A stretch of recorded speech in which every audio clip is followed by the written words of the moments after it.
Subscribe कीजिए technical गुरुजी channel को और बेल आइकन को दबाइए लेटेस्ट टेक्नोलॉजी वीडियोस सबसे पहले देखने के लिए। दोस्तों आज मैं आपसे एक ऐसी चीज के बारे में बात कर रहा हूँ इसके बारे में शायद ज्यादा लोग बात नहीं करते, लेकिन आसपास ये चीज हो रही है। मोबाइल फोन्स की दुनिया में कीमतें बढ़ती जा रही है, तो आखिर इसके पीछे का कारण क्या है, क्यों ऐसा हो रहा है और क्या ये हम देखेंगे होते हुए और ज्यादा क्या आगे की तरफ। आप आज इस वीडियो को लाइक और शेयर करते हुए आगे देखते रहिए और मैं आपसे इसी के बारे में बात करने वाला हूँ। नमस्कार दोस्तों, मेरा नाम है गौरव, आप देख रहे हैं टेक्निकल गुरुजी। चलिए शुरू करते हैं।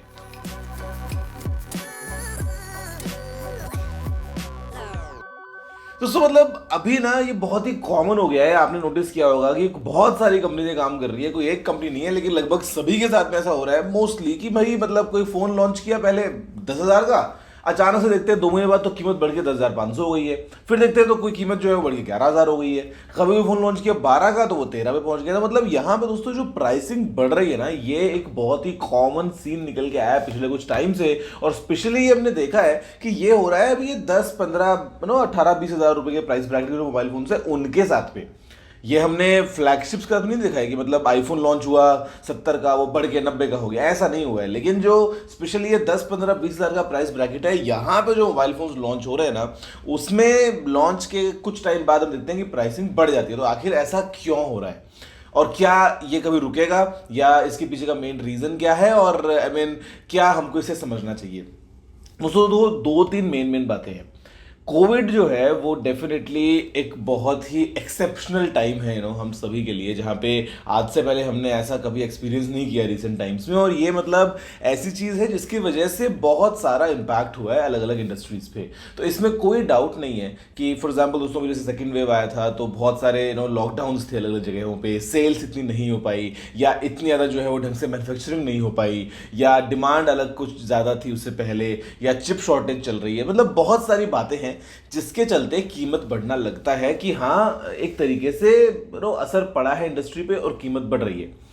लेकिन एट द सेम टाइम यहाँ पे एक स्मार्ट बिजनेस टैक्टिक भी है दोस्तों, कि आज एक प्रोडक्ट लॉन्च किया काफी इंटरेस्टिंग एक पैकेज बना के एक बहुत ही एग्रेसिव प्राइस के साथ में, जो कि रियलिस्टिक नहीं है लेकिन एग्रेसिव है, लेकिन दिखने में लगता है कि यार अच्छा क्या बात है भाई, इतना सस्ता ऐसे कैसे। तो वो एक प्रोडक्ट एक कंपनी ने लॉन्च कर दिया, मान लो एक फोन लॉन्च कर दिया 12,000 रुपए का। अब जब लोगों ने उस फोन के बारे में बातें करना शुरू किया, जब लोगों ने उस फोन के बारे में वीडियोस बनाई या इंटरनेट पे अपने ओपिनियन रखे, तो सब तरफ एक बहुत ही पॉजिटिव ऑरा बन गया उस फोन के लिए, बिकॉज सबने तारीफ करी कि भाई 12,000 रुपए के अंदर तो ये फोन बहुत ही कमाल का है। अब एक आधी सेल भी हो गई मान लो उस फोन की, कंपनी ने कुछ पीसेस बेच भी दिए, तो जिन लोगों ने खरीदा उन्होंने भी तारीफ करी कि हाँ भाई 12,000 में तो अगर कोई फोन लेना है तो हमको तो यही फोन लेना है, बिकॉज ये फोन तो बहुत अच्छा है। फिर कंपनी ने चुपके से, बिकॉज वो जो प्राइस थी वो रियलिस्टिक तो थी नहीं, तो उस फोन की प्राइस बढ़ा के 13,000 कर दी, जो कि एक रियलिस्टिक प्राइस थी। अब हुआ क्या कि क्योंकि एक इतनी अच्छी पोजीशनिंग पहले ही उस फोन के नाम पे बन चुकी है, सब तरफ उसके बारे में तारीफें हो रही हैं, अगर आप इंटरनेट पे जाएंगे तो सब लोग आपको उसके बारे में अच्छा बोलते हुए दिखेंगे, तो अब जो एक नया यूजर होगा ना, वो 13,000 में उस फोन को जहां तक है वो खरीद ही लेगा।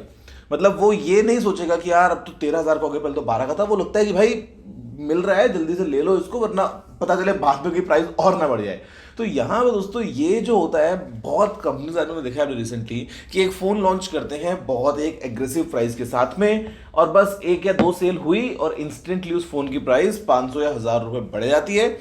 और वो बात ऐसे दब जाती है ना, क्योंकि देखो मोबाइल फोन की दुनिया इतनी फास्ट मूविंग है कि आज एक फोन अगर लॉन्च होता है तो 2 महीने बाद उसके बारे में कोई बात नहीं करता, 2 महीने बाद हम और अगली चीज के बारे में बात करते हैं। तो वो 2 महीने बाद या 1 महीने बाद इतनी बात पुरानी हो चुकी होती है कि किसी का उसके ऊपर ध्यान जाता नहीं है, और चुपचाप बस धीरे से प्राइस बढ़ा दिया, अपना प्रॉफिट वहां से और एक्स्ट्रा निकाल लिया।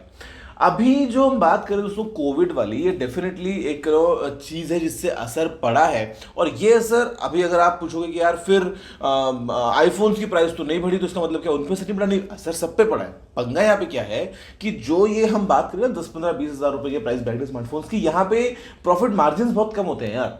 मतलब यहाँ पे वैसे तो है नहीं ना कि फोन बनाया 5,000 का और बेचा 15,000 का, तो यहाँ पे जो मार्जिन हैं वो बहुत कम होते हैं। लेकिन जहाँ पे हम बात करते हैं महंगे स्मार्टफोन्स की, तो वहाँ पे जो प्रॉफिट मार्जिन हैं वो बहुत ज़्यादा होते हैं।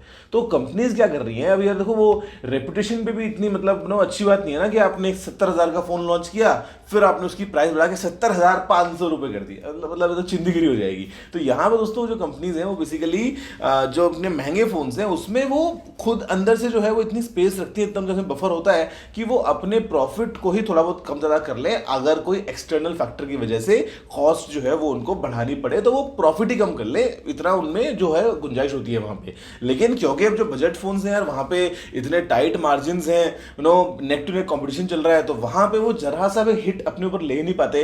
इसीलिए कई बार मजबूरी में जेन्युइन रीजंस की वजह से प्राइसिंग बढ़ानी पड़ती है, वो मान लिया। लेकिन कई बार हम बात करते हैं कि यार इतने ज़्यादा ऐसी बातें बताई जाती है ना कि मतलब कस्टमर्स को बेवकूफ़ बनाया जाता है कि अच्छा यार ये हुआ इसलिए प्राइस बढ़ा दी। डॉलर का बहुत बार जो है वो दोस्तों बहाना दे रहता है कि यार डॉलर डॉलर डॉलर जो है वो मतलब रुपी वीक हो गया, डॉलर देखो अभी कितने का हो गया है, सारे कंपोनेंट्स तो बाहर से आ रहे हैं, तो इसीलिए जो है वो डॉलर की प्राइस। अरे यार देखो पहली बात तो ये, फिर at the same time companies तो ये भी बोलती हैं कि मेजोरिटी ऑफ द कंपोनेंट्स तो हम इंडिया से लोकली सोर्स कर रहे हैं, सब तो इंडिया में बन रहा है। चलो वो छोड़ो, इतने बड़े बिजनेसेस दोस्तों जहाँ पे हम बात करते हैं बिलियन डॉलर कंपनीज की, जो बिलियंस ऑफ डॉलर्स की हम बात कर रहे हैं, तो वो कोई वो तो है नहीं कि मतलब एक चौथी क्लास के बच्चे ने कंपनी स्टार्ट करी जिसको पता ही नहीं था कि अरे यार उसने तो प्राइस रख ली डॉलर को, ये सोच के डॉलर बढ़ गया तो उसकी गलती। भाई यहाँ पे ये प्रोजेक्शंस लिए जाते हैं, वो डॉलर का बढ़ना फ्लक्चुएशन वो ऑलरेडी कंसिडर किया जाता है, सब कुछ चीज़ें पहले से प्लानिंग करके ही एक प्रोडक्ट को बनाया जाता है, एक पर्टिकुलर प्राइस के ऊपर उसको लॉन्च किया जाता है। और डॉलर को ऐसा तो है नहीं कि भैया वो सीधा 70 से बढ़ के 150 हो गया है। थोड़ा बहुत जो होता है फ्लक्चुएशन तो वो डेफिनेटली पहले ही कंसिडर करके चीज़ें प्रिपेयर करके लॉन्च किए जाते हैं प्रोडक्ट्स मार्केट में। तो वो बस कंज्यूमर्स को एक बहलाने के लिए बहाना मिल जाता है कि भाई देखो डॉलर बढ़ गया, हम क्या करें यार, हम तो बहुत ईमानदार हैं, बट अब वो डॉलर बढ़ चुका है तो हम क्या करें। तो मतलब ये सब बातें एकदम बकवास लगती हैं। हाँ कुछ और रीजंस होते हैं जिसकी वजह से प्राइसिंग बढ़ जाती है। चिप शॉर्टेज फॉर एग्जाम्पल एक बहुत ही जेन्युइन कंसर्न है आज की डेट में हम सभी के लिए, तो वो कुछ सीन रहेगा। बाकी बहुत बार तो लालच है कि प्रोडक्ट लॉन्च किया, अब लगा कि यार पैसा कमाना है तो क्या करें, पहले कर दो एकदम कम प्राइस पे लॉन्च अनाउंस, और एक सेल निकली उसके बाद में बढ़ाओ 500 रुपये, किसको पता चलता है यार कौन देखने वाला है। और उसके बाद लोग तो खैर खरीद ही लेंगे एट द एंड, बिकॉज जो रेपुटेशन वो तो काफ़ी अच्छी बन चुकी है। फ्लैगशिप्स में ये चीज़ में देखी नहीं है, और अभी भी ऐसा लगता है कि दोस्तों ये चीज़ हम आगे और होते हुए देखेंगे। मिड रेंज फोन्स डेफिनेटली, मतलब जो 2000 मेरे ख्याल से 19 का टाइम था, कोविड से पहले का जो टाइम था, that was the best period mobile phone industry का प्राइसिंग पॉइंट ऑफ व्यू से, स्पेशली मिड रेंज फोन्स का, स्पेशली इंडिया में।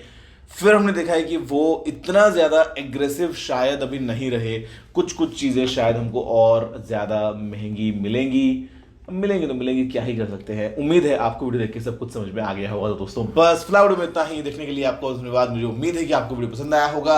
अगर आपका कोई और सवाल सुझाव हो तो आप नीचे कमेंट करना मत भूलिएगा। अगर आपने वीडियो को लाइक शेयर नहीं किया है तो लाइक भी कर दीजिए, शेयर भी कर दीजिए, और चैनल को सब्सक्राइब करना बिल्कुल मत भूलिएगा, क्योंकि मैं आपके लिए रोजाना ऐसी वीडियोस लेके आता रहता हूँ। दोस्तों वीडियो में इतना ही। जय हिंद, वंदे मातरम।